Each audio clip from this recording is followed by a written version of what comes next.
bienvenue dans ce nouvel épisode du podcast 3 minutes pour entreprendre. Je suis Émilie Attard, je suis formatrice consultante en création et développement d'entreprises et j'ai fondé la communauté des entrepreneurs, la plateforme digitale qui t'aide à créer ou développer ton entreprise. Aujourd'hui, on va aborder un sujet un peu technique, mais ultra important pour tous les entrepreneurs qui ont un site internet ou qui comptent en créer un. Je veux parler des mentions obligatoires à respecter. Alors, tu as peut-être pas très envie de te prendre la tête avec ça, mais c'est super important. La loi pour la confiance dans l'économie numérique t'oblige à fournir certaines informations sur ton site. Si tu es une personne physique, genre micro-entrepreneur, tu dois afficher ton nom, ton prénom et tes coordonnées. Pour une société, c'est la dénomination sociale, la forme juridique et l'adresse du siège social qu'il faut indiquer.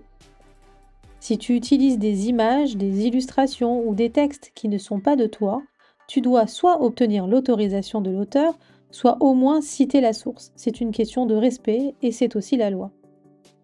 N'oublie pas de créer une page de mention légale où tu dois donner des infos sur l'hébergement de ton site, le nom, la raison sociale, l'adresse et le numéro de téléphone de l'hébergeur. Selon ce que tu fais, il y a d'autres mentions à ajouter.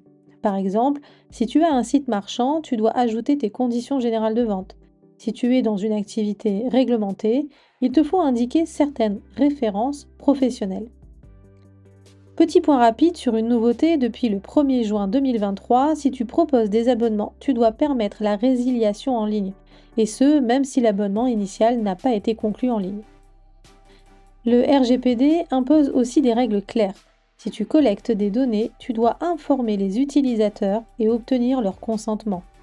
Pareil pour les cookies, surtout s'ils sont utilisés pour la publicité ou le partage sur les réseaux sociaux. Voilà, on a fait le tour. Alors c'est super important de respecter ces règles.